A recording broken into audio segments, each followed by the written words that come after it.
what is the importance of European Union in Ghana IMF deal.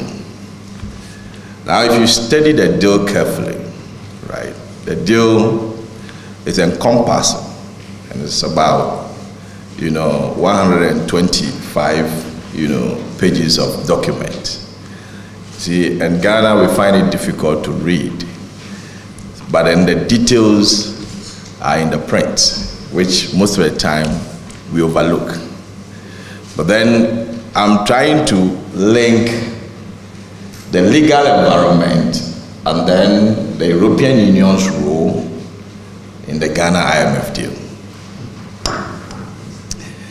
If you listen to the finance minister very well, and I will quote a presentation he did to cabinet, and one of the statements indicates that one of the key characteristics of the IMF program that Ghana is going into is to unlock other finances. So if we may underline unlock other finances from development partners.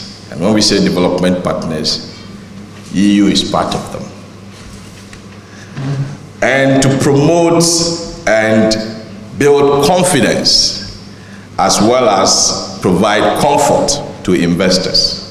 And of course, we have direct investors from the European Union to Ghana. And through investment, jobs can be created. And for future prospects of our own country, Ghana.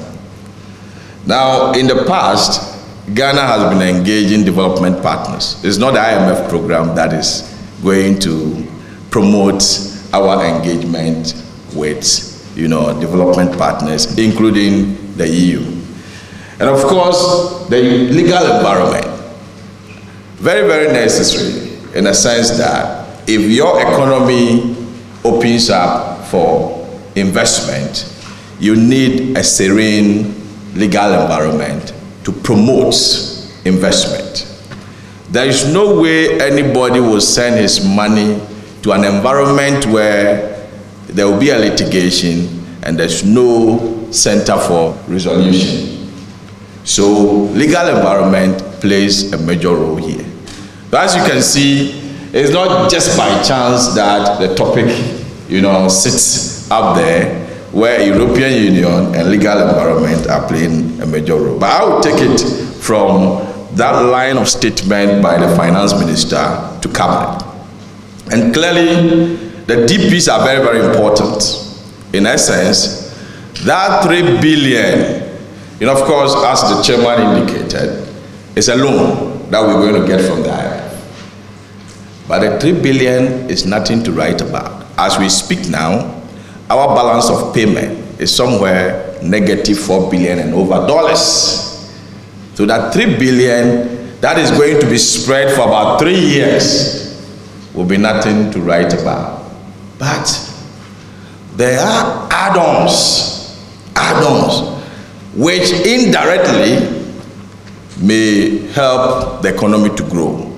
And that add-on is what the finance minister indicated, that we need to unlock the support from the development partners, including the EU. Now, our past engagement with IMF, the EU has been in support all this while. And there are 4 pillars I have categorized here that I see the EU support to be coming from. One is financial contributions. Usually, these donor partners will not finance countries that are distressed because they know very well that when the money comes into the environment, it will not make any impact. And of course, it makes sense. But then, once there is that kind of openness, that kind of possible avenues for peace, for economic growth, they come in to support. And so financial contributions is one of them. The other is technical assistance. We may be engaging the IMF. We went there with our own conditionalities. Those conditions that you see in the IMF program It's not IMF that imposed it on us. It's our own conditions that we presented to them. You see, it's interesting. When we leave you as a person to manage your own finance, sometimes it becomes difficult. But then you need someone to, keep you in line. And usually, from the past, as we've indicated here, 17 times that we've visited the IMF, we know very well that we always messed up our own economy. And out of the mess, we must learn out of it and come out. But it becomes difficult when you have to put your people into stress to learn from the process and grow the economy to be better for the same people who messed up the economy. So usually we go and hide behind IMF and tell the people that IMF says we should do this, IMF says we should do that. That is what usually happens. So effectively, some of the conditions that are given to us, we may not have the technical know-how to implement them. So the EU and all those partners comes in to support, some of these programs. The EU sometimes also provide policy dialogues. To provide, share ideas and to ensure that, they promote good governance, ensure that the IMF program aligns with their own interest for a country like Ghana. So that's what usually happens. The next one is direct investment. Of course, we expect that once the economy is growing, foreign direct investment will start, trickling in. That's a direct investment into the economy. And this investment are the ones that are going to open up the economy to create, jobs for our young ones.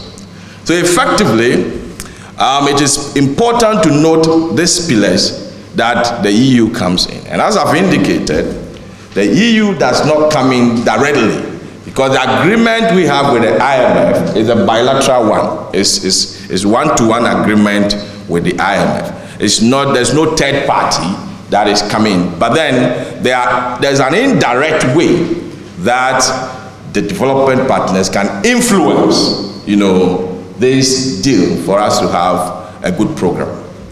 So when the EU comes in, most of the time, you realize that, we have indicated in the IMF program that we want to enhance, revenue collection. So you could see the government introducing taxes here and there. They can come and give us some kind of, technical assistance as to how to collect money. How to collect money, very, very important. And then the banking sector, that maybe supervision might be relaxed a bit. They can provide those technical assistance. They can provide economic governance. We also know very well that the program emphasizes on protecting the vulnerable. And usually, that is where the financial support of the EU goes to. So it may go into maybe support to education, right? Support to possibly poverty reduction programs that government has been propagating, all these years. So we get all this support from the European Union, who are donor partners, not direct, counterparty to our engagement with the IMF. But there's one thing we must note, which I will quote it here. You see, the specific nature and the extent that the EU's involvement in Ghana's IMF program would depend on various factors. One, the program's terms. If it's a program that will not necessarily allow the EU's influence, you may not get that kind of support. The possible policy framework that EU have, because you may have a program with the IMF, but then that program may not be in line with what the European Union may be looking out for. In that regard, you may not get the necessary support that you're supposed to have, from the European Union. So I would say that, yes, we need the European Union. We need the legal environment for protection of what? Investment that are likely to what? Spring up as a result of the IMF program. So on this note, I can say that, yes, indeed, we have a program, but then as to whether the program will be able to achieve its purpose or not depends on our relationship with our donor partners. Thank you very much.